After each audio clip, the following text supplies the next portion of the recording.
இருதயத்துக்குள்ளே நம்ம மனசுக்குள்ளே என்ன நினைக்கிறோங்கிறது ஒருவருக்கு ஒருவர் தெரியாது. ஆனால் அதெல்லாம் ஆண்டவருக்கு தெரியும். ஆண்டவர் அன்றைக்கு அவைகள் என்ன செய்வார் என்று கேட்டால் வெளிப்படுத்துவார் என்று அங்கே தேவனுடைய வசனத்தை படிக்கிறோம். அப்படி என்று சொன்னால் நம்முடைய நினைவு, நம்முடைய சிந்தனை இதெல்லாம் எவ்வளோ தூரத்துக்கு பயபக்தியாக இருக்க வேண்டும் என்பதை நாம் அறிய வேண்டும். நிறுத்து பார்க்கிறதுன்னு சொன்னால் நகைக்கடையிலையும் தராசு வச்சுருக்காங்க, விறகு கடையிலையும் தராசு வச்சுருக்கிறாங்க. இந்த நகைக்கடைக்குள்ளே இருக்கிற தராசை என்ன செய்கிறார்கள், ஒரு கண்ணாடி பெட்டிக்குள்ள வச்சுருக்கிறான். அது வெயிட்டை என்ன செய்ய ரொம்ப துல்லியமாக காண்பிக்கும். அதே போல் விறகு கடையில் இருக்கிற தராசு எவ்வளோ பெரிய ஒரு கட்டை தூக்கி போட்டிங்கனாலும் அது துல்லியமாக இடம் காண்பிக்காது. இப்போ விசுவாசிகளாகிய நம்ம எல்லாரும் ஏதோ ரட்சிக்கப்பட்ட நரகத்தை போய் மோட்சத்துக்கு போனால் போதும், எப்படி வேணாலும் வாழ்வோம் அப்படிங்கிறதான துணிகரம் வரக்கூடாது. கூடுகிற கூட்டத்தை வைத்து சபையை மதிப்பிடக்கூடாது. எத்தன்மை உள்ளது அந்த சபையில் இருக்கிறவர்கள், எப்படிப்பட்டவர்கள், அவருடைய பரிசுத்தமான வாழ்க்கை, அவருடைய நீதி உள்ள வாழ்க்கை, அவருடைய உண்மையுள்ள வாழ்க்கை, அவர்கள் ஆண்டவருக்காக ஜீவிக்கிற அந்த வைராக்கியம் உள்ள ஜீவியம், இவைகள் தான் என்ன எப்படிப்பட்டது என்று கேட்டால் முக்கியம். ஆனால் இன்றைக்கு நாம் என்ன செய்கிறோம் என்று கேட்டால் தரத்தை பார்க்கறது கிடையாது. அநேகர் என்ன செய்கிறோம் என்று கேட்டால் எண்ணிக்கையை தான் பார்க்குறோம். ரட்சிக்கப்பட்ட நான் இத்தனை வருஷம் ஆச்சு, எனக்கு அந்த மாதிரி அனுபவம் இருக்கிறது, தகுதி இருக்கிறது என்றல்ல. என்னுடைய வாழ்க்கையில் பைபிள் காலேஜில் MDH படிச்சிருக்கிறேன், டாக்டர் ஆஃப் டிவினிட்டி பெற்றிருக்கிறேன், அது தகுதி அல்ல. மனிதர்களை யாரும் தகுதிப்படுத்த முடியாது, சபை தகுதிப்படுத்த முடியாது. தகுதி இல்லாத என்னை அழைத்து தேவன் தகுதிப்படுத்தினார். தேவனுடைய தகுதியினாலே வேலை செய்கிறேன், தேவன் கொடுத்த தகுதியினாலே சம்பாதிக்கிறேன், தேவன் கொடுத்த தகுதியினாலே தேவ சபையிலே தேவ காரியங்களில் ஈடுபாடு கொள்கிறேன் என்கிறதான அந்த சிந்தனை இல்லாமல் நான் என்று சொன்னால் நம்ம மரத்தினாலே என்ன செய்கிறோம், அந்த மாதிரியாக கட்டுகிறோம். நமக்கு மதிப்பே கிடையாது. இன்றைக்கு உலக பிரகாரமான மனுஷன் விளம்பரமே வியாபாரத்தினுடைய உயிர் நாடி என்று சொல்லுகிறான். நம்மளும் என்ன செய்கிறோம் என்று கேட்டால் விளம்பரப்படுத்தக்கூடியவர்களாக இருக்கிறோம். ஊழியத்தில், கிறிஸ்தவ வாழ்க்கையில் விளம்பரம் அவசியம் இல்லை. கணக்குக்காக ஊழியம் செய்யக்கூடாது, கர்த்தருக்காக ஊழியம் செய்யணும். 100வது ஜூம் மீட்டிங், 52வது வருஷ கன்வென்ஷன், இந்த கணக்கெல்லாம் யார் கேட்டது? கர்த்தருக்கு ஊழியம் செய்யுங்க, கணக்குக்கு ஊழியம் செய்ய வேண்டாம். அதான் விசுவாசிகள் இன்னைக்கு எத்தனை பிரசங்கம் கேட்டுட்டோம், எத்தனை தடவை பைபிள் வாசித்துட்டோம். வாழ்க்கை மாறி இருக்கா? சுபாவம் மாறி இருக்குதா? இப்போ இதெல்லாம் என்ன ஒரு என்டர்டெயின்மெண்ட் மாதிரி ஆயிடுச்சு. ஏதோ கூட்டங்களுக்கு வருவோம், வசனம் கேட்போம், போவோம், அப்படிதான். கேட்ட வசனத்தின்படி நான் ஆண்டவருக்காக வாழ வேண்டும், ஆண்டவருக்காக ஜீவிக்க வேண்டும் என்கிறதான அந்த சிந்தனை இல்லாமல் இருக்கும் என்று சொன்னால் ஒரு நாள் உங்களுடைய கிறிஸ்தவ வாழ்க்கை அழியும். உங்களுக்கு எந்த விதமான பலனும் கிடையாது. 1 கொரிந்தியர் 3வது அதிகாரம் 11 முதல் 15 வரைக்கும். போடப்பட்டிருக்கிற அஸ்திபாரமாகிய இயேசு கிறிஸ்துவை அல்லாமல் வேறு அஸ்திபாரத்தை போட ஒருவனாலும் கூடாது. ஒருவன் அந்த அஸ்திபாரத்தின் மேல் பொன், வெள்ளி, விலையேற பெற்ற கல், மரம், புல், வைக்கோல் ஆகிய இவைகளை கட்டினால் அவனவனுடைய வேலைப்பாடு வெளியாகும். நாளானது அதை விளங்க பண்ணும், ஏனெனில் அது அக்கினியினாலே வெளிப்படுத்தப்படும். அவனவனுடைய வேலைப்பாடு எத்தன்மை உள்ளதென்று அக்கினியானது பரிசோதிக்கும். அதின் மேல் ஒருவன் கட்டினது நிலைத்தால் அவன் கூலியை பெறுவான். ஒருவன் கட்டினது வெந்து போனால் அவன் நஷ்டம் அடைவான், அவனோ ரட்சிக்கப்படுவான். அதுவும் அக்கினியில் அகப்பட்டு தப்பினது போலிருக்கும். நாம் வாசித்த இந்த வேத பகுதியில் சபை எடுத்துக்கொள்ளப்பட்ட பிறகு நாம் எல்லாரும் கிறிஸ்துவனுடைய நியாயாசனத்துக்கு முன்பாக நிற்க வேண்டும். அதை நீங்கள் 2 கொரிந்தியர் 5:10 வாசிக்க முடியும். எனவே இந்த வேத பகுதியில் ரட்சிக்கப்பட்ட பிறகு நாம் ஆண்டவருக்காக எப்படி வாழ்ந்தோம் என்கிற காரியத்தை தேவன் வெளிப்படுத்துவார். அந்த 13வது வசனத்திலே வாசிக்கிற வேளையில் அவனவனுடைய வேலைப்பாடு வெளியாகும். ரட்சிக்கப்பட்ட பிறகு நீங்கள் என்ன செஞ்சீங்க, எப்படி வாழ்ந்தீங்க என்பது ஒருவேளை இன்றைக்கு சபையில் இருக்கிறவர்களுக்கோ அல்லது குடும்பத்தில் இருக்கிறவர்களுக்கோ தெரியாமல் இருக்கலாம். ஆனால் அன்றைக்கு அவனவனுடைய வேலைப்பாடு வெளியாகும். அடுத்து வாசிக்கிறோம், நாளானது அதை விளங்க பண்ணும் என்று வாசிக்கிறோம். அந்த நாளிலே நம்ம யாருங்கிறது அன்னைக்கு ஆண்டவர் என்ன செய்வார், விளங்க பண்ணுவார். அடுத்ததில் வாசிக்கிறோம், அவனவனுடைய வேலைப்பாடு எத்தன்மை உள்ளதென்று. அக்கினி என்ன செய்யும் என்று கேட்டால் அங்கே பரிசோதிக்கும் என்று வேதத்திலே வாசிக்கிறோம். வெளியாகும், விளங்க பண்ணும், பரிசோதிக்கும் என்று அங்கே தேவனுடைய வசனத்திலே நாம் வாசிக்கிறோம். ஆகையினாலே ரட்சிக்கப்பட்ட பிறகு நாம் இந்த உலகத்தில் எப்படி ஆண்டவருக்காக ஜீவித்தோம் என்கிற காரியமெல்லாம் மறுமையிலே கிறிஸ்துவுக்கு முன்பாக அங்கே வெளிப்படுத்தப்படும் என்று தேவனுடைய வசனத்திலே நாம் வாசிக்கிறோம். அப்படி என்று சொன்னால் இன்றைக்கு விசுவாசிகள் எவ்வளவு தூரத்துக்கு நம்ம ஒரு பயபக்தியாக இருக்க வேண்டும் என்பதை சிந்திக்கணும். அதில் இன்னொரு வசனம் கூட பாருங்கள். அதே 1 கொரிந்தியர் 4ஆம் அதிகாரம் 5வது வசனத்திலே வாசிக்கிறோம். ஆனதால் கர்த்தர் வரும் அளவும் நீங்கள் காலத்துக்கு முன்னே யாதொன்றையும் குறித்து தீர்ப்பு சொல்லாதிருங்கள். இருளில் மறைந்திருக்கிறவைகளை அவர் வெளியரங்கமாக்கி இருதயங்களின் யோசனைகளையும் வெளிப்படுத்துவார். அப்பொழுது அவனவனுக்குரிய புகழ்ச்சி தேவனால் உண்டாகும். என்ன வாசிக்கிறோம்? இருளில் மறைந்திருக்கிறவைகளை அவர் வெளியரங்கமாக்குவார், இருதயங்களினுடைய யோசனையை வெளிப்படுத்துவார், அப்பொழுது அவனவனுக்குரிய புகழ்ச்சி தேவனாலே உண்டாகும் என்று வாசிக்கிறோம். அந்த வாக்கியத்தில் என்ன வாசிக்கிறோம்? இருதயத்தினுடைய யோசனைகளை கூட வெளிப்படுத்துவார். நம்ம இருதயத்துக்குள்ளே நம்ம மனசுக்குள்ளே என்ன நினைக்கிறோங்கிறது ஒருவருக்கொருவர் தெரியாது. ஆனால் அதெல்லாம் ஆண்டவருக்கு தெரியும். ஆண்டவர் அன்றைக்கு அவைகள் என்ன செய்வார் என்று கேட்டால் வெளிப்படுத்துவார் என்று அங்கே தேவனுடைய வசனத்தை படிக்கிறோம். அப்படி என்று சொன்னால் நம்முடைய நினைவு, நம்முடைய சிந்தனை இதெல்லாம் எவ்வளவு தூரத்துக்கு பயபக்தியாக இருக்க வேண்டும் என்பதை நாம் அறிய வேண்டும். மனுஷர்கள் எல்லாரும் இன்றைக்கு நம்முடைய முகத்தை தான் பார்க்குறாங்க. ஆனால் ஆண்டவர் என்ன செய்கிறார் என்று கேட்டால் நம்முடைய இருதயங்களை பார்க்கிறார். அதே போல் தேவன் ஒருவர் மாத்திரம்தான் நம்முடைய இருதயங்களையும் உள்ளந்திரியங்களையும் அங்கே ஆராய்ந்து பார்க்கக்கூடியவராக இருக்கிறார். அதனால் நாம் கிறிஸ்துவனுடைய நியாயாசனத்துக்கு முன்பாக போய் நிற்கிற வேளையில் ஆண்டவர் நம்முடைய இருதயத்தினுடைய யோசனைகளை கூட வெளிப்படுத்தி அதற்கு என்ன செய்வார் என்று கேட்டால் அங்கே பிரதிபலன் கொடுப்பார் என்று வேதத்திலே வாசிக்கிறோம். நீங்கள் நீதிமொழிகள் 21வது அதிகாரம் 2வது வசனத்தை வாசிக்கிற வேளையில் கர்த்தரோ இருதயங்களை நிறுத்து பார்க்கிறார் என்று எழுதியிருக்கிறது. கர்த்தர் இருதயங்களை என்ன செய்கிறார் என்று கேட்டால் நிறுத்து பார்க்கிறார் என்று வாசிக்கிறோம். இன்றைக்கு எந்த ஒரு இருதய நோய் நிபுணரும் நம்ம இருதயத்துக்குள்ளே எப்படிப்பட்டதான எண்ணம் நினைவு இருக்கிறது என்பதை அவர்கள் அறிய முடியாது. அதே போல் அவர்கள் நிறுத்து பார்க்கவும் முடியாது. இன்னுமாக நீங்கள் நீதிமொழிகள் 16:2 வாசிக்கிற வேளையில் கர்த்தரோ ஆவியை என்ன செய்கிறார் என்று கேட்டால் நிறுத்து பார்க்கிறார் என்று எழுதியிருக்கிறது. ஆண்டவர் இருதயங்களை நிறுத்து பார்க்கிறார். ஆண்டவர் நம்முடைய ஆவியை என்ன செய்கிறார் என்று கேட்டால் நிறுத்து பார்க்கிறார். அப்படின்னு சொன்னால் நம்ம வாழ்க்கை ஆண்டவருக்கு முன்னால் எவ்வளோ தூரத்துக்கு நம்முடைய ஆவி, ஆத்மா, சரீரம் இது மூணும் தேவனுடைய பார்வையில் குற்றமற்றதாக காக்கப்பட வேண்டும். எனவே நம்முடைய வெளிப்பிரகாரமான வாழ்க்கையை அநேகர் பார்க்கிறார்கள். ஆனால் நாம் எப்படிப்பட்ட ஆவியோடு கூட செயல்படுகிறோம், நம்முடைய இருதயம் எப்படிப்பட்டதாக இருக்கிறது என்பதை தேவன் அறியக்கூடியவராக இருக்கிறார். ஆகையினால இதில் நம்ம ரொம்ப ஞானமாக நடக்கணும். இல்லாவிட்டால் ஆண்டவர் ஒரு நாள் கிறிஸ்துவனுடைய நியாயாசனத்துக்கு முன்பாக நிற்கிற வேளையில் இந்த வசனத்திலாம் வாசித்தோம், வெளிப்படுத்துவார், விளங்க பண்ணுவார், நாம் எப்படிப்பட்டவர்கள் என்பதை என்ன செய்வார், அந்த மாதிரியாக மற்றவர்களுக்கு அவர் காண்பிப்பார் என்றெல்லாம் அங்கே தேவனுடைய வசனத்திலே நாம் வாசிக்கிறோம். அப்படி என்று சொன்னால் ஆண்டவர் நிறுத்து பார்க்கிறார் என்று அந்த 2 வாக்கியங்களும் சொல்லுகிறது. நிறுத்து பார்க்கிறதுன்னு சொன்னால் நகைக்கடையிலையும் தராசு வச்சுருக்காங்க, விறகு கடையிலையும் தராசு வச்சுருக்கிறாங்க. இந்த நகைக்கடைக்குள்ளே இருக்கிற தராசை என்ன செய்கிறார்கள், ஒரு கண்ணாடி பெட்டிக்குள்ள வச்சுருக்கிறான். அது வெயிட்டை என்ன செய்ய ரொம்ப துல்லியமாக காண்பிக்கும். அதே போல் விறகு கடையில் இருக்கிற தராசு எவ்வளோ பெரிய ஒரு கட்டை தூக்கி போட்டிங்கனாலும் அது துல்லியமாக இடம் காண்பிக்காது. இப்போ விசுவாசிகளாகிய நம்ம எல்லாரும் ஏதோ ரட்சிக்கப்பட்ட நரகம் தப்பி மோட்சத்துக்கு போனால் போதும், எப்படி வேணாலும் வாழ்வோம் அப்படிங்கிறதான துணிகரம் வரக்கூடாது. ஒவ்வொரு நாளும் நம்முடைய வாழ்க்கையில் நம்முடைய ஆத்மாவையும் அல்லது நம்முடைய இருதயத்தையும் நம்முடைய ஆவியும் துல்லியமாக என்ன செய்ய வேண்டும் என்று கேட்டால் நிறுத்து பார்க்க வேண்டும். நம்முடைய வாழ்க்கையில் இருக்கிற தூசி அல்லது தேவனுக்கு பிரியமில்லாத எண்ணங்களை என்ன செய்ய வேண்டும் என்று கேட்டால் அந்த மாதிரியாக அகற்ற வேண்டும். அந்த வசனத்தில் நம்ம வாசித்தோம், அவனவனுடைய வேலைப்பாடு எத்தன்மை உள்ளது என்று வாசிக்கிறோம். எவ்வளவு செய்தோங்கிறது இல்லை, எப்படி செய்தோம் என்பதுதான் முக்கியம். அவனவனுடைய வேலைப்பாடு எத்தன்மை உள்ளது என்று வாசிக்கிறோம். அப்போ நம்ம எப்படி ஆண்டவருக்காக ஜீவித்தோம், எப்படி ஆண்டவருக்காக ஊழியம் செய்தோம், எப்படி தேவ காரியங்களை ஈடுபாடு கொண்டோம் என்பதுதான் அந்த மாதிரியாக மிகவும் முக்கியம்.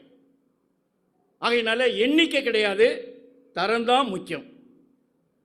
இன்றைக்கி சில சபையெல்லாம் பார்த்தா இது மெகா சர்ச்சு, 1000 பேர் வர்றாங்க, 5000 பேர் வர்றாங்க, இல்லைன்னா என்ன செய்கிறார்கள் கேட்டால், கூடுகிற கூட்டத்தை வைத்து சபையை மதிப்பிடக்கூடாது. எத்தன்மை உள்ளது அந்த சபையில் இருக்கிறவர்கள், எப்படிப்பட்டவர்கள், அவருடைய பரிசுத்தமான வாழ்க்கை, அவருடைய நீதி உள்ள வாழ்க்கை, அவருடைய உண்மையுள்ள வாழ்க்கை, அவர் ஆண்டவருக்காக ஜீவிக்கிற அந்த வைராக்கியமுள்ள ஜீவியம், இவைகள் தான் என்ன எப்படிப்பட்டது என்று கேட்டால் முக்கியம். ஆனால் இன்றைக்கு நாம் என்ன செய்கிறோம் என்று கேட்டால், தரத்தை பார்க்கறது கிடையாது. அநேகர் என்ன செய்கிறோம் என்று கேட்டால், எண்ணிக்கையை தான் பார்க்குறோம். உங்கள் சபையில் எத்தனை பேர் இருக்கிறாங்க, 500 பேர் இருக்கிறாங்க என்று நம்முடைய எண்ணிக்கையை தான் பார்க்குறோமே தவிர அந்த தரத்தை நம்முடைய வாழ்க்கையில் பார்க்கறதில்ல. ஒருத்தருக்கு 10 பிள்ளை இருக்குன்னு சொல்கிறாரு. ஒரு பிள்ளைக்கு காது கேட்காது, ஒரு பிள்ளைக்கு பார்வை குறைவு, ஒரு பிள்ளை வாய் பேசாது, ஒரு பிள்ளைக்கு கை செயல்படாது, கால் செயல்படாது. இப்படி எல்லா பிள்ளைகளுக்கும் 10 பிள்ளைகளுக்கும் அங்கவீன குறைவு இருக்குது. ஆனால் ஒருத்தர் சொல்கிறாரு, எனக்கு ஒரே ஒரு பிள்ளை தான் இருக்குது, அது நல்ல அறிவோடு கூட நல்ல திறமையோடு கூட அது செயல்படுகிறது என்று சொல்லுகிறது. அப்போ நமக்கு எது வேணும்? 10 இருக்கிறது பெருசா இல்லை 1 இருக்கிறது பெருசா? அதனால் எண்ணிக்கை கிடையாது, தரம்தான் முக்கியம். எத்தனை விசுவாசி இருக்கிறாங்கன்னு இல்லை, விசுவாசிகள் எத்தன்மை உள்ளவர்கள், பரிசுத்தமுள்ளவர்களாக இருக்கிறார்களா, கிறிஸ்துவை போல வாழ வேண்டும் என்கிறதான அந்த எண்ணம் சிந்தனை இருக்கிறதா என்பதை பார்க்க வேண்டும். ஆகினால எண்ணி பார்க்கறதில்ல, எடை போட்டு பார்க்கணும். எவ்வளவு செய்தோம் என்றல்ல, நாம் எப்படி செய்தோம் என்பதுதான் முக்கியம். எனவே இன்றைக்கு மனிதர்கள் எண்ணிக்கையைத்தான் பார்க்கிறார்களே தவிர தரத்தை அந்த மாதிரியாக பார்க்கிறது கிடையாது. ஒப்பு கொடுக்காத, உண்மை இல்லாத 100 விசுவாசிகளை வச்சு சபை நடத்துறதை காட்டிலும் ஆண்டவருக்கு உண்மையாக, உத்தமமாக, பரிசுத்தமாக, கிறிஸ்துவை போல வாழ வேண்டும் என்கிற வாஞ்சையுள்ள 10 பேரை வச்சு சபை நடத்துறது நல்லது. அதனால எண்ணிக்கையில் தரம் தான் முக்கியம். அன்னைக்கு ஆண்டவருடைய சன்னிதானத்தில் போய் நிற்கிற வேளையில நாம் எப்படிப்பட்டவர்கள், எப்படி வாழ்ந்தோம் என்பதை தேவன் என்ன செய்வார் என்று கேட்டால் அங்கே விளங்க பண்ணுவார் என்று சொல்லி அந்த வசனத்திலே நாம் வாசிக்கிறோம். அந்த மாதிரியாக நீங்கள் வேதத்தை வாசிக்கிற வேளையில சுவரை அடைக்கத்தக்கதாக எசேக்கியேல் 22:30 வாசிக்கிறோம். திறப்பின் வாசலிலே நிற்கத்தக்கதான ஒரு மனுஷனை தேடினேன் என்று அங்கே வாசிக்கிறோம். ஆண்டவருக்கு உண்மையுள்ள ஒரு மனுஷன் தேவை. ஆண்டவர் ஒரு மனிதனை கொண்டு பெரிய காரியங்கள் செய்ய முடியும். எனவே நம்முடைய கிறிஸ்தவ வாழ்க்கையில எத்தன்மை உள்ளதென்று நீங்கள் நான் எப்படி வாழ்ந்தோம், எப்படி ஊழியம் செய்தோம், நம்முடைய ஊழியத்தினுடைய நோக்கம், நாம் சபை கூடி வருகிறவருடைய நோக்கம், நாம் கர்த்தருக்காக செயல்படுகிறவருடைய நோக்கம், இவைகள் எல்லாவற்றையும் என்ன செய்யும் என்று கேட்டால் அக்கினி பரிசோதிக்கும் என்று அந்த வசனத்தில் எழுதியிருக்கிறது. அக்கினி பரிசோதிக்கும் அப்படின்னு சொன்னால் ஆண்டவர் பெரிய நெருப்பு வளர்த்து நம்ம எல்லாரையும் எப்படி அந்த நெருப்புக்குள்ள அனுப்புவார் என்கிறதான அந்த அர்த்தத்தில் இல்லை. நம்ம எப்படி வாழ்ந்தோம் என்பதை நீங்கள் வெளிப்படுத்தல் 1ஆம் அதிகாரம் 14ஆம் வசனம், வெளிப்படுத்தல் 19ஆம் அதிகாரம் 12ஆம் வசனத்தை வாசிக்கிற வேளையிலே அவருடைய கண்கள் அக்கினி ஜுவாலையை போல் இருக்கிறது என்று எழுதியிருக்கிறது. அப்போ ஆண்டவருடைய கண்கள் அக்கினி ஜுவாலையை போன்றது. நம்முடைய வாழ்க்கையை ஊடுருவி பார்க்கும். இன்றைக்கு எம்ஆர்ஐ ஸ்கேன் எல்லாம் அந்த கருவி என்ன செய்யுதுன்னு கேட்டீங்கன்னா ஊடுருவி நம்முடைய உடலுக்குள்ளே என்னென்ன பாகங்களே என்னென்ன பிரச்சனை இருக்கிறது என்பதை காண்பிக்கிறது போல அன்றைக்கு ஆண்டவருடைய அந்த அக்கினி ஜுவாலை போன்ற கண்கள் என்ன செய்யும்? நம்முடைய வாழ்க்கையை ஊடுருவி காண்பிக்கும். என்ன நினைவு, என்ன சிந்தனை என்பதை அந்த மாதிரியாக அவருடைய கண்கள். நீங்கள் 11ஆம் சங்கீதம் 4ஆம் வசனத்தை வாசிக்கிற வேளையிலே அவருடைய இமைகள் என்ன செய்கிறது என்று கேட்டால் அவைகளை சோதித்து அறியும் என்று தேவனுடைய வசனத்திலே வாசிக்கும். அப்போ ஆண்டவருடைய அக்கினி ஜுவாலை போன்ற கண்கள், ஆண்டவருடைய இமைகள் அது அக்கினி ஜுவாலையை போன்று என்ன செய்யும்? நல்லா காமிக்கும், படம் எடுத்து காமிக்கும். எப்படி நம்முடைய இருதயம் இருந்துச்சு, நம்முடைய ஆவி எப்படி இருந்தது, எந்த நிலைமையில நான் கர்த்தருக்காக ஜீவித்தோம் என்பதை தேவன் அன்றைக்கு என்ன செய்வார்? வெளிப்படுத்துவார். இன்னுமாக தேவனுடைய வசனத்தின் மூலமாக நீங்கள் எரேமியா 23ஆம் அதிகாரம் 29ஆம் வசனத்தை வாசிக்கிற வேளையிலே கர்த்தருடைய வசனம் எப்படி இருக்கிறது? அது அக்கினியை போல் இருக்கிறது என்று எழுதியிருக்கிறது. நான் சொல்லிய வசனமே கடைசி நாளிலே நியாயந்திருக்கும் என்று எழுதியிருக்கிறது. ஆகையினால அக்கினி என்று சொல்லுகிறது தேவனுடைய வசனத்தை காண்பிக்கிறது. ஆண்டவருடைய அக்கினி ஜுவாலை போன்ற கண்களை அது காண்பிக்கக்கூடியதாக இருக்கிறது. ஆகையினால கிறிஸ்துவுக்கு முன்பாக நாம் எல்லாரும் என்ன செய்ய வேண்டும் என்று கேட்டால் போய் நிற்கணும். உயிர் தெழுந்ததுக்கு பிறகு, மறுரூபமாக்கப்பட்டதுக்கு பிறகு, செத்தவர்கள் அந்த மாதிரியாக உயிரோடு எழுந்ததுக்கு பிறகு அன்றைக்கு ஆண்டவர் என்ன செய்வார்? நம்முடைய கிறிஸ்தவ வாழ்க்கையினுடைய தரம் சோதிக்கப்படும். நம்முடைய ஊழியத்தினுடைய தரம் அங்கே சோதிக்கப்படும்.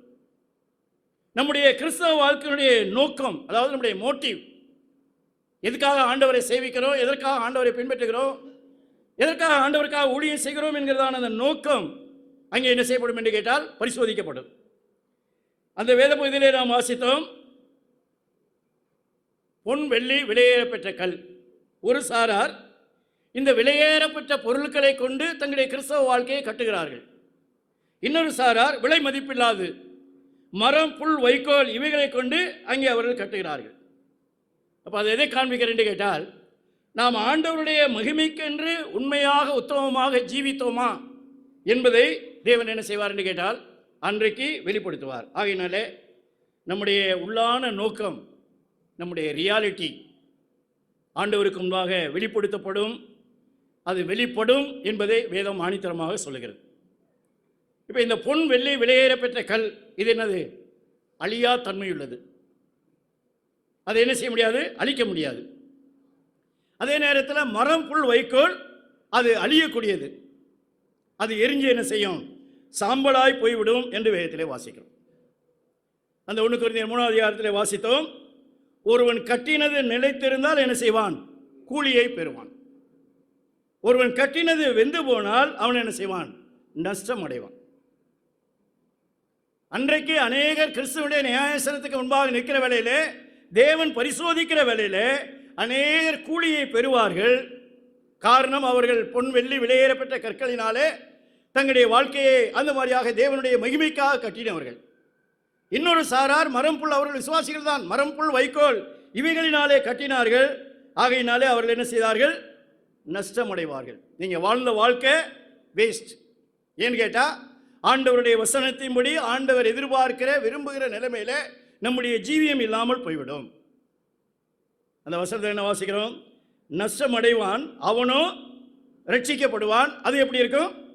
அக்கினியில் அகப்பட்டு தப்பின கொல்லியை போல் இருக்கும் என்று வேதத்திலே வாசிக்கிறோம். ரட்சிப்பு அது கர்த்தருடையது, அதனால் அது மாறாது. ஆனால் ரட்சிக்கப்பட்டவர்கள் எல்லாரும் அந்த மாதிரியாக தேவனுடைய சமூகத்தில் பரலோகத்தில் வருவீர்கள்.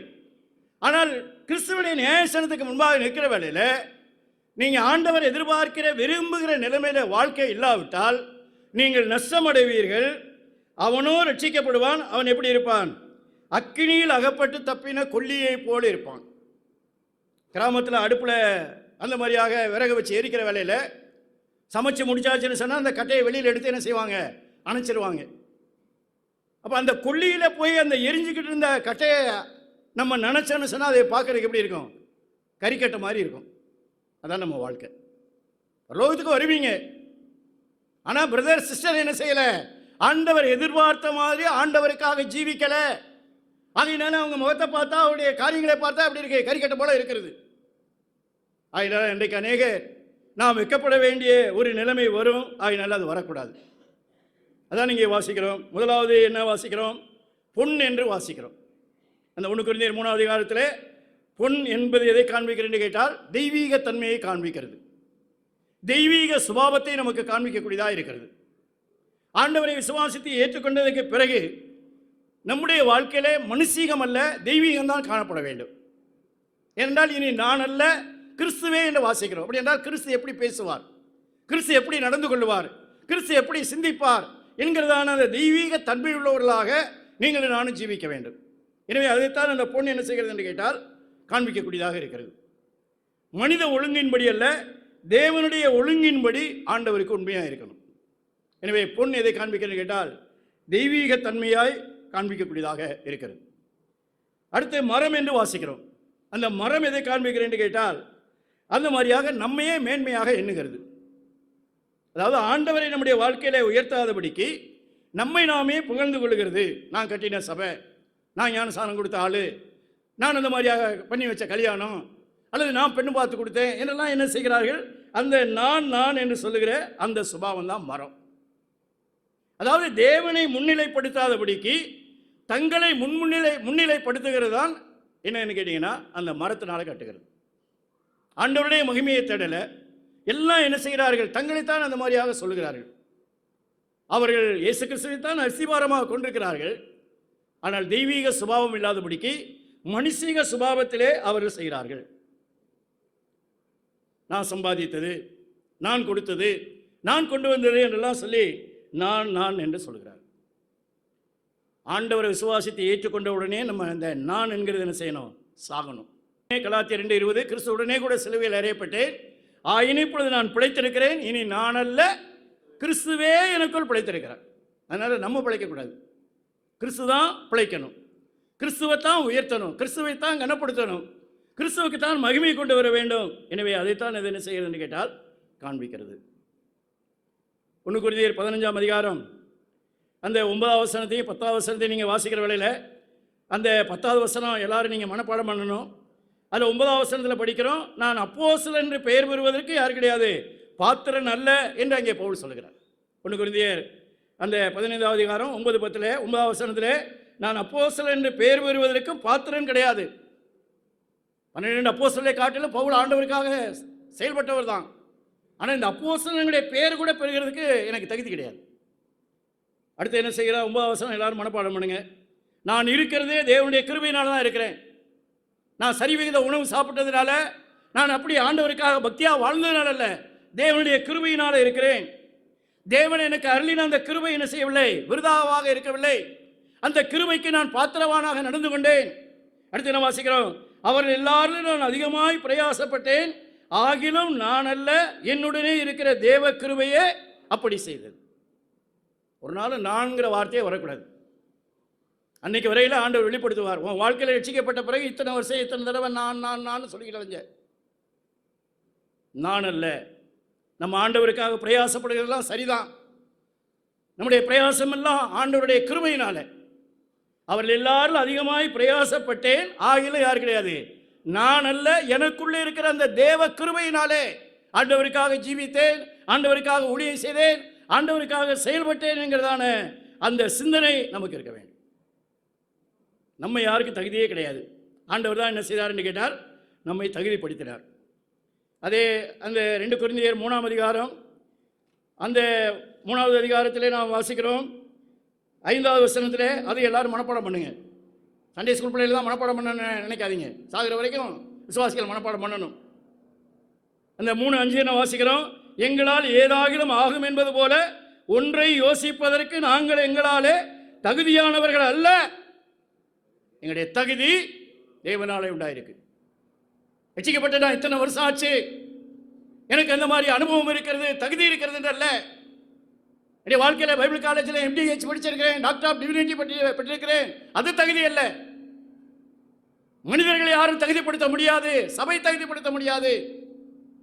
தகுதி இல்லாத என்னை அழைத்து தேவன் தகுதிப்படுத்தினார். தேவனுடைய தகுதியினாலே வேலை செய்கிறேன், தேவன் கொடுத்த தகுதியினாலே சம்பாதிக்கிறேன், தேவன் கொடுத்த தகுதியினாலே தேவ சபையிலே தேவ காரியங்களில் ஈடுபாடு கொள்கிறேன் என்கிறதான அந்த சிந்தனை இல்லாமல் நான் என்று சொன்னால் நம்ம மரத்தினாலே என்ன செய்கிறோம், அந்த மாதிரியாக கட்டுகிறோம். நமக்கு மதிப்பே கிடையாது. 1000 சைபர் போட்டிங்கனாலும் அதுக்கு மதிப்பு கிடையாது. அந்த சைபருக்கு முன்னால் 1 போட்டால் தான் மதிப்பு. அதே போல் கிறிஸ்து நம்முடைய வாழ்க்கையில் இருக்கிறதுனால தான் வாழ்க்கையில் மதிப்பு மரியாதை. இல்லைன்னா வாழ்க்கையில் பாவத்தில் ஜீவழித்து சிக்கி சீரழிந்து ஒருவேளை ஜெயிலில் இருப்போம், ஒருவேளை செத்து நம்ம அடக்கம் பண்ண அது மாதிரியாக சுடுகாடு பெரிய முள்ளுக்காடாக கூட மாறி இருக்கும். தேவனுடைய கிருபை, அவருடைய தகுதியினாலே இருக்கிறோம். ஆகையினாலே தேவனைத்தான் மகிமைப்படுத்த வேண்டும். எனவே மரம் என்று சொல்லுகிறது அந்த மாதிரியாக நம்முடைய சுய மகிமையை காட்டக்கூடியதாக இருக்கிறது. அதே போல் நம்முடைய கிறிஸ்தவ ஊழியத்தில் என்ன செய்யக்கூடாது என்று கேட்டால் விளம்பரம் அதிகமாகக்கூடாது. இன்றைக்கு உலக பிரகாரமான மனுஷன் விளம்பரமே வியாபாரத்தினுடைய உயிர் நாடி என்று சொல்லுகிறான். நம்மளும் என்ன செய்கிறோம் என்று கேட்டால் விளம்பரப்படுத்தக்கூடியவர்களாக இருக்கிறோம். ஊழியத்தில் கிறிஸ்தவ வாழ்க்கையில் விளம்பரம் அவசியம் இல்லை. கணக்குக்காக ஊழியம் செய்யக்கூடாது, கர்த்தருக்காக ஊழியம் செய்யணும். 100வது ஜூம் மீட்டிங், 52வது வருஷ கன்வென்ஷன், இந்த கணக்கெல்லாம் யார் கேட்டது? கர்த்தருக்கு ஊழியம் செய்யுங்க, கணக்குக்கு ஊழியம் செய்ய வேண்டாம். அதான் மரத்தில் கட்டுறது. பொண்ணில் கட்டணும். தேவனுடைய கிருபையினாலே அவருடைய அனுகிரகத்தினாலே இந்த காரியங்களை செய்தேன் என்று நம்முடைய சுய மகிமையை தேடக்கூடாது, தேவனுடைய மகிமையை தான் தேடணும். எனவே மரத்தினாலே கட்டுகிறது சுய மகிமையும் சுய விளம்பரத்தையும் அது காண்பிக்கக்கூடியதாக இருக்கிறது. அடுத்து வெள்ளி. அந்த வெள்ளி எதை காண்பிக்கிறது என்று கேட்டால் தேவனுடைய மீட்பை காண்பிக்கிறது. ஆசரிப்பு கூடாரத்தில் நீங்கள் படிக்கிற வேளையில் அங்கே அது மீட்பை காண்பிக்கக்கூடியதாக இருக்கிறது. ஒரு மனுஷனுடைய வாழ்க்கையில் பாவ வாழ்க்கையிலிருந்து மீட்கப்பட வேண்டும். நம்முடைய பாவ சாபத்திலிருந்து மீட்கப்பட்டதோடு மாத்திரமல்ல, நம்முடைய அனுதின வாழ்க்கையிலும் தேவனுடைய மீட்பை சார்ந்து அந்த மீட்பினுடைய அஸ்திபாரத்தில் தான் நம்முடைய ஜீவியம் இருக்க வேண்டும். எனவே வெள்ளி மீட்பை காண்பிக்கக்கூடியதாக இருக்கிறது. அடுத்து புல் எதை காண்பிக்கிறது என்று கேட்டால், புல் அந்த மாதிரியாக ரட்சிப்பை விட கிறிஸ்துவை காட்டிலும் இன்றைக்கு என்ன செய்கிறார் என்று கேட்டால், அநேகர் அந்த மாதிரியாக உலக நன்மைகள், சாப்பாடு அல்லது படிப்பு, உலக பிரகாரமான சுகம், இவைகளுக்குத்தான் என்ன செய்கிறார் என்று கேட்டால் முக்கியத்துவம் கொடுக்கிறார். இதெல்லாம் வேண்டான்னு இல்லை. ஆனால் மீட்பை காட்டிலும், ஆவிக்குரிய ஆசீர்வாதங்களை காட்டிலும் இந்த உலக ஆசீர்வாதங்களுக்கு என்ன செய்யக்கூடாது என்று கேட்டால் முதலிடம் கொடுக்கக்கூடாது. இந்த புல் எதை காண்பிக்கிறது என்று கேட்டால் சோசியல் சர்வீஸ். இன்னைக்கு அநேகர் சொல்லுகிறது, பிரதர் வெறும் ரட்சிப்பு மாத்திரம் சொன்னால் எவனும் ரட்சிக்கப்பட மாட்டான். ஆகையினாலே சோப்பு சூப்பு சால்வேஷன் என்று சொல்லக்கூடியவர்கள் இருக்கிறார்கள். சில சபையும் கஷ்டப்படுகிறவனுக்கு முதல்ல என்ன செய்யுங்க, அவன் சாப்பாட்டுக்கு வழி இல்லாமல் இருக்கிறான், அதனால அவனுக்கு சூப்பு கொடுங்க. அடுத்தவனுக்கு என்ன செய்யுங்க, அந்த மாதிரியாக சோப்பு பொருள் அவன் குளிக்கிறதுக்கு அழுக்காக இருக்கான், அதுக்கு பிறகு என்ன செய்யுங்க, அந்த மாதிரியாக ரட்சிப்பு. சூப்பு குடிச்சிக்கிறதுக்கே அந்த மாதிரி விக்கல் வந்து செத்து போயிட்டான்னு நரகத்துக்கு போயிடுவாங்க. ஆனால் நீங்கள் முதல்ல ஆண்டவரை பற்றி சொல்லி அவன் ரட்சிக்கப்பட்டவன் செத்தா பரலோகத்துக்கு போவான். எது முக்கியம்? இன்றைக்கு அநேகர் புல்லுனாலே கட்டுகிறார்கள். உலக பிரகாரமான நன்மைகளை கொடுத்து மனிதர்களை அந்த மாதிரியாக கவர்ச்சி பண்ணி அந்த மாதிரியாக தேவ சபைக்கு தேவ காரியங்களே ஈடுபாடு கொள்ள செய்கிறதெல்லாம் அன்னைக்கு எரிஞ்சு போயிடும். ஆகையினாலே புல்லுனாலே கட்டக்கூடாது. ரட்சிப்பு கர்த்தருடையது. ஆவியானவர் கிரியை செய்ய வேண்டும். தெய்வம் சத்தியத்தை வெளிப்படுத்தணும். அப்போதான் அவங்க ஆண்டவருக்காக வாழ முடியும். யாரையும் அடித்து பழக்க வைக்கக்கூடாது, தானாக பழுக்கணும். அதான் நிற்கும். ஆகையினாலே ஒரு சாரார் புல்லினாலே கட்டுகிறார்கள். நீங்கள் வேதத்தை வாசிக்கிற வேளையில், யோவான் 6வது அதிகாரத்தை வாசிக்கிற வேளையில் அநேகர் இயேசு கிறிஸ்துவை என்ன செய்கிறார்கள், ராஜாவாக்கும்படியாக விரும்புகிறார்கள். ஏன்னு கேட்டிங்கன்னா, அவர் 5 அப்பம் 2 மீனை கொண்டு 5000 பேரை போசிட்டாரு. ஆகையினால ஆண்டவர் நமக்கு ராஜாவாக இருந்தால் என்ன செய்யலாம், வாழ்க்கையில் என்றைக்கும் பட்டினி இல்லாமல் வயிறு நிறைய சாப்பிட்டுக்கிட்டு இருக்கலாம். ஆண்டவர் சொல்லுகிறார், நீங்கள் என்ன செய்தீர்கள், போஜனத்து ஒருவேளை நித்தியத்துக்கான ஜீவியம் இல்லாதபடிக்கு உலக பிரகாரமான போஜனத்துக்காக என்ன செய்கிறீர்கள், என்னை ராஜாவாக மாற்ற விரும்புகிறீர்கள். அதே போல் ஆண்டவரை பற்றி நம்ம இன்ட்ரடியூஸ் பண்ணுகிற சமயத்தில், ஆண்டவரை ஏற்றுக்கொள்ளுங்க, உங்களுக்கு கல்யாணம் நடக்கும், உங்கள் கடன் தீரும், அந்த மாதிரி உங்கள் குடிசை மாடியாக மாறிடும், நீங்கள் அமெரிக்காவுக்கு வேலைக்கு போவீங்க, அப்படியெல்லாம் உலக நன்மைகளை தான் சொல்கிறோம். இன்றைக்கி சபையில் அநேகர் ஆண்டவரை நம்புறது எதுக்காக, உலக பிரகாரமான நன்மைக்காகத்தான். பைபிளில் வாசிக்கிற வேளையில், அந்த 2 கொரிந்தியரை நான் வாசிக்கிற வேளையில், ஒருவன் இம்மைக்காக மாத்திரம் கிறிஸ்துவின் மேல் நம்பிக்கையுள்ளவனாக இருந்தால் எல்லா மனுஷரை பார்க்கலாம் பரிதவிக்கப்படத்தக்கவனாக இருப்பான். 1 கொரிந்தியர் 15:19 எழுதி. இம்மைக்காக மாத்திரமல்ல, ஏன் கிறிஸ்துவை ஆராதிக்க வேண்டும்? உலகத்தில் அவர்தான் உண்மையுள்ள தெய்வம், உயிர் கொடுத்த தெய்வம், உயிரோடு கூட இருக்கிற தெய்வம், உலகத்தை சிருஷ்டித்த சிருஷ்டிகர்த்தர். எனவே புல்லில் கட்டக்கூடாது. வெள்ளி மீட்பு தான் முக்கியம். ஆண்டவர் அந்த மாதிரியாக உலகத்தில் இருக்கிற எல்லாருக்கும் அவர் சாப்பாடு கொடுக்கிறவர் தான், யாரையும் பட்டினியா போட மாட்டார். நன்றி கற்றவர்களுக்கும் துரோகிகளுக்கும் கூட அவர் என்ன செய்கிறார், நன்மை செய்கிறார் என்று எழுதியிருக்கிறது. ஆகையினாலே புல்லினால் அல்ல வெள்ளியினாலே என்று வேதத்திலே வாசிக்கிறோம். அடுத்து என்ன வாசிக்கிறோம், விலையேறப்பெற்ற கல். விலையேறப்பெற்ற கல் என்று சொன்னால் விசுவாசியுடைய தனிப்பட்ட கிறிஸ்தவ வாழ்க்கை. எவ்வளவு பரிசுத்தமாக வாழ்ந்தோம், எவ்வளவு தியாகமாக வாழ்ந்தோம், எவ்வளவு எளிமையாக வாழ்ந்தோம், எவ்வளவு உண்மையாக வாழ்ந்தோம், எவ்வளவு உத்தமமாக வாழ்ந்தோம், அதான் விலையேறப்பெற்ற கல். விலையேறப்பெற்ற இரத்தம் சிந்தினார், நம்மை விலையேறப்பெற்றவர்களாக மாற்றி இருக்கிறார். எனவே நாமும் விலையேறப்பெற்ற கற்களை போல ஆண்டவருக்காக ஜீவிக்கணும். அதான் இங்கே விலையேறப்பெற்ற கல் என்பது நம்முடைய தனிப்பட்ட கிறிஸ்தவ வாழ்க்கை, ஒவ்வொருவருடைய கிறிஸ்தவ வாழ்க்கை. நம்ம இன்னைக்கு என்ன சொல்றோம், அவர் அப்படி இருக்கார், இவர் இப்படி இருக்கார், அவரை பார்க்கலாம் பரவாயில்லன்னு நினைக்கிறோம். நம்முடைய வாழ்க்கையை ஆண்டவரோடு கூட ஒப்பிட்டு பார்க்கணும். ஆண்டவர் சொல்லியிருக்கிறார், என்னை நோக்கி பாருங்கள், என்னிடத்தில் கற்றுக்கொள்ளுங்கள், என் பின்னே வாருங்கள் என்று தான் சொல்லியிருக்கிறார். எனவே நான் பின்பற்றத்தக்க மாதிரி ஆண்டவர் தான். எனவே விலையேறப்பட்ட கல் நம்முடைய தனிப்பட்ட வாழ்க்கையை காண்பிக்கிறது. அடுத்து வைக்கோல். இந்த வைக்கோல் எல்லாம் எப்படி மனித பிரயாசத்தினாலே உண்டாக்கப்படுகிறது. அது ஒரு துரும்பு, ஒரு அற்பமான பொருள். ஆகையினாலே சுய கனம், சுய மகிமை, முகஸ்துதி இதெல்லாம் நம்முடைய வாழ்க்கையில் இருக்கக்கூடாது. பாருங்க, பொன் வெள்ளி விலையேறப்பட்ட கல். ஒரு விசுவாசி இதில் கட்டுறாரு, இன்னொருத்தர் அவர் விசுவாசி தான். ஆனால் அவர் என்ன செய்கிறாருன்னு கேட்டிங்கன்னா, மரம், புல், வைக்கோல் இவைகளினாலே கட்டுகிறார். எனவே ஆண்டவர் அன்றைக்கு என்ன செய்வார், பரிசோதிப்பார். அந்த 1 கொரிந்தியர் 3:14 படி கட்டினது நிலைத்தால் பலனை பெறுவான், கூலியை பெறுவான். தேவனுடைய சித்தத்தின்படி செய்கிறவனே என்றென்றைக்கு என்ன செய்வான்? நிலைத்திருப்பான். விசுவாசிகள் இன்னைக்கு எத்தனை பிரசங்கம் கேட்டுட்டோம், எத்தனை தடவை பைபிள் வாசித்துட்டோம். வாழ்க்கை மாறி இருக்கா? சுபாவம் மாறி இருக்குதா? இப்போ இதெல்லாம் என்ன ஒரு என்டர்டெயின்மெண்ட் மாதிரி ஆயிடுச்சு. ஏதோ கூட்டங்களுக்கு வருவோம், வசனம் கேட்போம், போவோம், அப்படிதான். கேட்ட வசனத்தின்படி நான் ஆண்டவருக்காக வாழ வேண்டும், ஆண்டவருக்காக ஜீவிக்க வேண்டும் என்கிறதான அந்த சிந்தனை இல்லாமல் இருக்கும் என்று சொன்னால் ஒரு நாள் உங்களுடைய கிறிஸ்தவ வாழ்க்கை அழியும். உங்களுக்கு எந்த விதமான பலனும் கிடையாது. ஏனென்று கேட்டால் தேவன் எதிர்பார்க்கிற விரும்புகிற அந்த ஆவிக்குரிய தன்மை இல்லாதனாலே கட்டினது நிலைக்குமா அழியுமாங்கிறது நீங்கள் தான் தீர்மானிச்சுக்கணும். கட்டினது நிலைத்திருந்தால் அவன் கூலியை பெறுவான், கட்டினது வெந்து போனால் அவன் நஷ்டம் அடைவான். அது 2 வேதத்தில் எழுதியிருக்கு.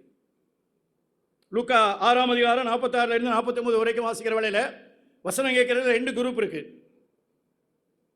என் வசனத்தை கேட்டு இந்த வசனத்தின்படி செய்கிறவன் கண்மலையின் மேல் தன் வீட்டை கட்டின புத்தியுள்ள மனுஷன். ஒரு மனுஷன் வசனத்தை கேட்டு அதன்படி செய்யாமல் போனால் அவன் மணல் மேல் வீடு கட்டின புத்தி இல்லாத மனுஷன். பெருவெல்லாம் பெருக்காற்று வந்தவுடனே அந்த வீடு விழுந்து ஒரு வார்த்தை எழுதியிருக்கு, சொல்லுங்க, முழுவதும் அழிந்தது. முழுவதும் அழிந்தது. கோடு போடுங்க. ஆண்டவருக்காக வாழுகிற வாழ்க்கை அன்னைக்கு நிற்குமா இல்லை முழுசும் போயிருமாங்கிறத நீங்கள் தான் தீர்மானிக்கணும்.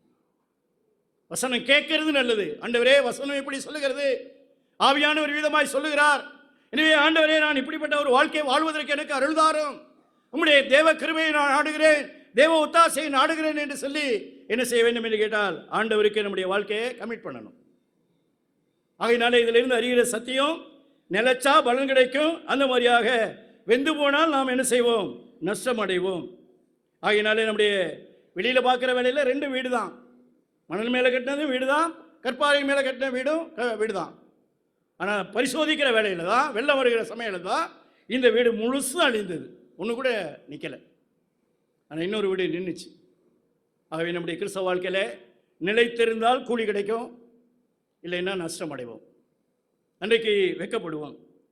அதே போல் 2 லட்சம் ரூபாய்க்கு பொண்ணோ வெள்ளியோ வாங்கினீங்கன்னு சொன்னால் அந்த பாக்கெட்டுக்குள்ளே போட்டு போயிடலாம். ஆனால் நீங்கள் 2 லட்சம் ரூபாய்க்கு அந்த மாதிரியாக புல் இந்த வைக்கோல்லாம் வாங்கினீங்கன்னா எத்தனை லாரி நிறையா போகும். இப்போ பார்க்குறவங்க ஏப்பா எவ்வளோ போகுது அப்படின்னு நினைப்பாங்க. ஆகையினால வெளி தோற்றத்தின்படி அந்த மாதிரியாக மனித பாராட்டுக்காக, மனித விளம்பரத்துக்காக எந்த ஒரு காரியத்தையும் செய்யக்கூடாது. இன்றைக்கு அநேகர் என்ன செய்கிறார்கள் என்று கேட்டால், ஒருத்தர் சொன்னார், ஊழியக்காரர்கள் எல்லாம் ரிப்போர்ட் எழுதி சப்போர்ட் வாங்குறதாங்க முனப்பா இருக்கிறார்கள் என்று சொல்லி. ஒரு ஊழியக்காரர் ஜெபத்துக்கு கூடி வருகிற வேலையை, ஜெபத்துக்கு சொல்லுகிற வேலையில் எங்கள் வீட்டில் 30 டிக்கெட் ஒரு நாளைக்கு சாப்பிடுது பிரதர்னு சொன்னார். உடனே எல்லாருக்கும் ஆச்சரியம் இருந்துச்சு. ஆர்ஃபனேஜ் நடத்துகிறாரா? 30 பிள்ளைகள் 30 டிக்கெட் சாப்பிடுதுன்னு சொல்கிறாரு. அது கணக்கு அவர்கிட்ட கேட்ட சமயத்தில் கணக்கு சொல்கிறாரு. அவருக்கு 7 பிள்ளைகள், அவங்க புருஷன் முன்னாடி, அவங்க அம்மா, அப்போ 10 பேர், காலையில் 10, மத்தியானம் 10, ராத்திரி 10. பாருங்கள் நம்ம சொல்கிற ரிப்போர்ட்டெல்லாம் எப்படி. எனவே நம்முடைய வாழ்க்கையில் ஒரு நாள் காரியங்களை மிகப்படுத்தி சொல்லக்கூடாது, ஆண்டவருக்கு உண்மையாக இருக்க வேண்டும். அதைத்தான் இந்த சம்பவம் என்ன செய்கிறது என்று கேட்டால் நமக்கு நினைவுபடுத்தக்கூடியதாக இருக்கிறது.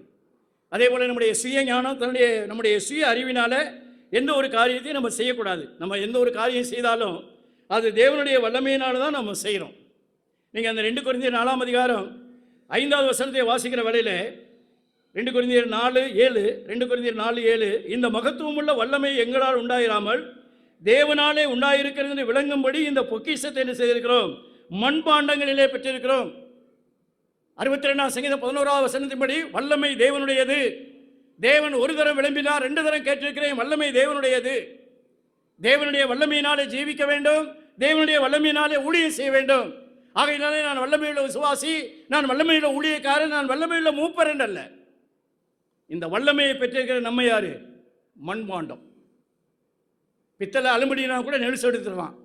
மண் பாத்திரத்தை கீழே போட்டிங்கன்னா எல்லாம் சுக்குநூறாக நொறுக்கி போயிடும். அதான் நம்ம அந்த சிந்தனை நம்முடைய வாழ்க்கையில் இருக்க வேண்டும். எனவே அதைத்தான் அது என்ன செய்கிறது என்று கேட்டால் நமக்கு நினைவுபடுத்தி காண்பிக்கக்கூடியதாக இருக்கிறது. எனவே இந்த பொன் வெள்ளி விலையேற பெற்றக்கள் இதை யாரும் என்ன செய்ய முடியாது? மனுஷன் உண்டாக்க முடியாது, அது தேவன் உண்டாக்கினார். ஆனால் மரம் புல் வைக்கோல் என்ன செய்ய முடியும்? மனிதன் அந்த மாதிரியாக நட்டு வச்சு இதெல்லாம் ஒன்று செய்ய முடியும். அப்போ பொன் வெள்ளி வெளியேறப்பட்ட கல் எதை காண்பிக்கிறேன் என்று கேட்டால், ஆண்டவரே நீர் இல்லாமல் நான் எதையும் சாதிக்க முடியாது என்று சொல்லி தேவனை சார்ந்து வாழுகிற வாழ்க்கை, தேவனை சார்ந்து செய்கிற ஊழியம் தான் நிற்கும். ஆகையினால ஆண்டவரை விட்டு விட்டு மரம் பொறுப்ப வைக்கோள் அந்த மாதிரியாக மனிதனை சார்ந்து மனித பிரயாசத்தினாலே மனித முயற்சியினாலே செய்கிறதெல்லாம் என்ன செய்யும் என்று கேட்டால் வெந்து போயிடும். அந்த சத்தியத்தை தான் அது என்ன செய்கிறது, நினைவுபடுத்தக்கூடியதாக இருக்கிறது. ஊழியம் என்பது நாம செய்கிறதல்ல, தேவன் நம்மை கொண்டு செய்கிற காரியம். அதனால ஆண்டவருக்கு முன்பாக நாம் எப்படிப்பட்டவர்களாக இருக்க வேண்டும் என்று கேட்டால் உண்மையுள்ளவர்களாக இருக்க வேண்டும்.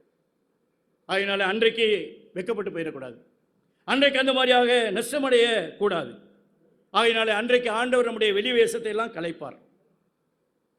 அவனுடைய வேலைப்பாடு எத்தன்மையுள்ளது என்று அக்கினி பரிசோதிக்கும், நாளானது விளங்க பண்ணும் என்று தேவனுடைய வசனத்திலே வாசிக்கிறோம். எனவே நம்முடைய மாய்மாலமான வாழ்க்கை, நம்முடைய உண்மையில்லாத வாழ்க்கை, இதெல்லாம் அந்த மாதிரியாக வெளிப்படுத்த முடியும்.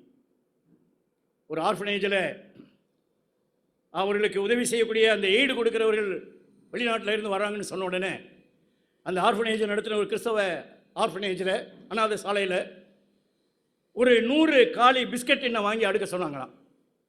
அப்போ அவங்க கேட்டாங்களா, என்னங்க 100 காலி பிஸ்கட் என்ன அடுக்க சொல்கிறீங்க, ஒருவேளை அவங்க திறந்து பார்த்துட்டா என்ன காலி டின்னா இருக்கிறதுன்னு.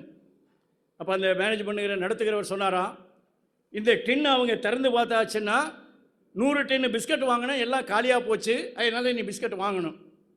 அவங்க திறந்து பார்க்கலைன்னு சொன்னால் இந்த 100 டின்னில் பிஸ்கட் வாங்கியிருக்கிறோம், அதனால இதுக்கு என்ன செய்யணும், காசு கொடுக்கணும்.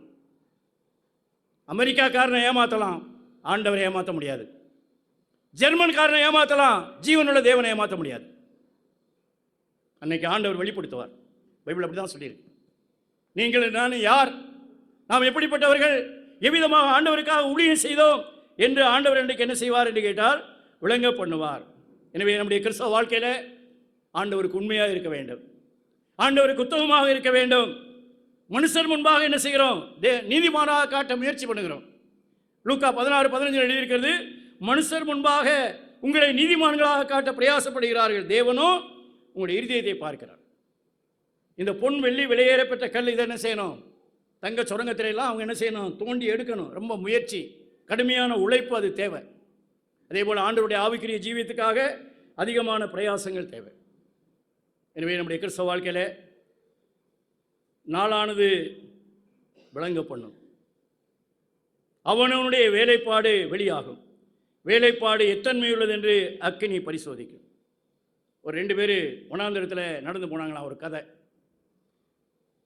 அப்போ ஒரு இடத்துல வருகிற வேலையில் இந்த இடத்துல மண்ணை அள்ளுகிறவனும் அழுவான், மண்ணை அல்லாதவனும் அழுவான் என்று ஒரு போர்டு வச்சுருந்தாங்களாம். அப்படி ஒருத்தன் சொன்னான்னா, அள்ளுனாலும் அழுவான், அல்லாவிட்டாலும் அழுக மாட்டான்னு சொல்கிறாங்க, அதனால நான் அள்ள வேண்டாம் அப்படின்னு ஒருத்தன் கொஞ்சம் கூட அல்லலை. இன்னொருத்தர் சொன்னால், அந்த மாதிரி அழுகிறவனும் அழுவான் அல்லாதவன் அழுவான் என்று சொல்கிறபடினாலே நான் என்ன செய்கிறேன், கொஞ்சத்தை அழுகிறேன் என்று சொல்லி அவன் எடுத்துக்கொண்டு வந்தானான். இது ஒரு கதை தான். அப்பொழுது அவர்கள் அநேக ஆயிரக்கணக்கான மைல்கள் கடந்து தங்களுடைய வீட்டுக்கு வந்த உடனே அவர்கள் அதை பார்க்கிற வேளையில் அது ரொம்ப பொன் தூள்கள், அதில் அநேக விதமான பொன் துகள்கள் அந்த மாதிரியாக இருந்தது. அப்போ அள்ளுனவன் அழுதான், அள்ளுனது அள்ளுனே, இன்னும் நிறைய என்ன செஞ்சுருக்கலாம், அள்ளியிருக்கலாமே அப்படின்னு சொல்லி அவன் அழுதானா. அல்லாதவன் அழுதானா, நீ கொஞ்சமாவது அள்ளுன, நான் என்ன செய்யலை, அது கூட அல்லலையே என்று சொல்லி அவன் என்ன செய்தானா, அழுதானா. அன்னைக்கு ஆண்டவருக்கு முன்னால் போய் நிற்கிற சமயத்தில், ஆண்டவரே உமக்காக வாழுவதற்கு எனக்கு எவ்வளோ நல்ல சந்தர்ப்பங்கள் கொடுத்தீர், எனக்கு எவ்வளோ நல்ல போதனைகள் கொடுத்தீர், வாழ்வதற்குரிய சிலாக்கியம் இருந்து வாழாமல் போயிட்டேனே என்று நம்முடைய வாழ்க்கையிலே துக்கப்பட வேண்டிய ஒரு நிலைமை வரும். அப்படி வராதபடிக்கு ஆண்டவருக்கு முன்பாக நம்முடைய வாழ்க்கையில் என்ன செய்ய வேண்டும் என்று கேட்டால் தைரியமாக நிற்க வேண்டும். கடைசியாக ஒரு வசனத்தை வாசித்து இன்னொரு சம்பவத்தை சொல்லி நான் முடிக்கிறேன். அந்த 1 யோவான் 2:28 வசனம் பாருங்கள். 1 யோவான் 2:28, இப்படி இருக்க பிள்ளைகளே, அவர் வெளிப்படும் போது நாம் அவர் வருகையில் அவருக்கு முன்பாக வெட்கப்பட்டு போகாமல் தைரியமுள்ளவர்களாக இருக்கும்படி அவர்களை நினைத்திருங்கள். அவருக்கு முன்பாக வெட்கப்பட்டு போகாமல் இருக்கும்படி. ஆண்டவருக்கு முன்னால் வெட்கப்படக்கூடாது. தென்பாகத்தில் அந்த காலத்தில் ஒரு கிராம பிரசங்கியார் இருந்தார். அப்போ அவருக்கு வயல் நிலங்கள் இருந்தது, அது நல்லா விளைஞ்சது. ஆகினாலே சாயங்காலம் அந்த களத்தில் இருக்கிற வேலையில் அந்த வேலை பார்க்குற ஆட்கள் அந்த நெல்லை இவருடைய வீட்டுக்கு கொண்டு வந்தால் மழையில் நனைஞ்சிரும். அதனால் அந்த பிரசங்கியார் ஊருக்குள்ளே போய் ஊர் மக்களை பார்த்து, விசுவாசிகளை பார்த்து, இந்த மாதிரி என்னுடைய நிலம் விளைந்து களத்தில் நெல் மணிகள் கிடைக்கிறது, அதை வீட்டுக்கு வேலை செய்கிற ஆட்கள் கொண்டு வந்தால் மழை வந்து நனைஞ்சு போயிடும், அதனால் நீங்கள் எல்லோரும் வீட்டுக்கு ஒரு கூடை எடுத்துகிட்டு போய் அள்ளிட்டு வாங்கன்னு சொன்னாராம். அப்போ சிலர் சொன்னாங்களாம், இவர் என்ன ஊழியக்காரரு, இவர் போதனை பண்ணால் இவர் வீட்டு வேலையும் நம்மளா செய்யணும், ஏன் இவர் ஆளை கூட வச்சுக்கிற கூடாதா அப்படியெல்லாம் நினச்சாங்க. சிலர் ஐயோ இவர் தேவனுடைய மனுஷன், இவருக்கு செய்கிறது தேவனுக்கு செய்கிறது என்று சொல்லி சிலர் பெரிய கூடையை எடுத்துகிட்டு போனாங்க, சிலர் சின்ன கூடையை எடுத்துகிட்டு போனாங்க. அதை கொண்டு போகிற வேளையில் சிலர் என்ன செய்தார்கள், கூடை நிறைய அள்ளி கொண்டு வந்து 4-5 நடை கொண்டு வந்தார்கள். சிலர் என்ன செய்தார்கள், சும்மா உப்புக்காக அரைக்கூடை காக்கூடை அள்ளிட்டு கொண்டு வந்தார்கள், எல்லாம் கொண்டு வந்து போட்டாங்க. அப்போ கடைசி நடை வருகிற சமயத்தில் பிரசங்கியாத்தருடைய வீட்டை விட்டு கொஞ்சம் தூரம் முன்னால் போய், நீங்கள் அந்த மாதிரியாக இந்த நெல்லையெல்லாம் கொண்டு வீட்டில் சேர்த்தீங்க, ரொம்ப சந்தோஷம், இப்போ கொண்டு வந்த நெல்லை யாரும் இங்கே உள்ள கொட்ட வேண்டாம், அவங்கவுங்க வீட்டுக்கு கொண்டு போங்கன்னு சொன்னாராம். அப்போ நிறைய அள்ளினவங்க எவ்வளோ சந்தோஷமாக போயிருப்பாங்க. இந்த அரைக்கூட அள்ளினவே காக்கூட அள்ளினவே அவருடைய வாழ்க்கையில் எவ்வளவு வெட்கப்படுவார்கள். அருமையான சகோதரனே சகோதரியே, ஆண்டவர் வருவார், அவருக்கு முன்பாக நான் நிற்போம். அன்றைக்கு நாம் கட்டினது நிலைக்குமா, வெந்து போகுமா? நாம் வெட்கப்படுவோமா, அல்லது தைரியமாக தலை நிமிர்ந்து ஆண்டவருக்காக வாழ்ந்தேன் என்கிற அவரை தைரியமாக சந்திப்போமா என்பதை தீர்மானித்துக் கொள்ளுங்கள். ஒரே வாழ்க்கை, கொஞ்ச கால வாழ்க்கை. அழிந்து போகிற உண்மையற்ற காரியங்களுக்கு மனிதர்கள் வைராக்கியமாய் வாழுகிறார்கள். அழியாத மாறாத ஆண்டவருக்காக, அவருடைய சத்தியத்துக்காக ஒரே வாழ்க்கை, கொஞ்ச கால வாழ்க்கை. அவருடைய மகிமைக்கு புகழ்ச்சியாக, அநேகருக்கு ஆசீர்வாதமாக நாம் வாழ வேண்டும் என்கிறதான அந்த சிந்தனையோடு கூட அவருடைய கிருபையுள்ள வசனத்துக்கும் அவருடைய வல்லமையில் ஆவியானவருக்கு நம்மை ஒப்புக் கொடுத்து அவருடைய மகிமைக்காக வாழத்தக்கதான வகையில் கர்த்தர் தாமே இந்த வசனங்களை நம்முடைய ஆவிக்குரிய ஆன்மீக வாழ்க்கைக்கு ஆசீர்வதித்து தருவாராக. ஆமென்.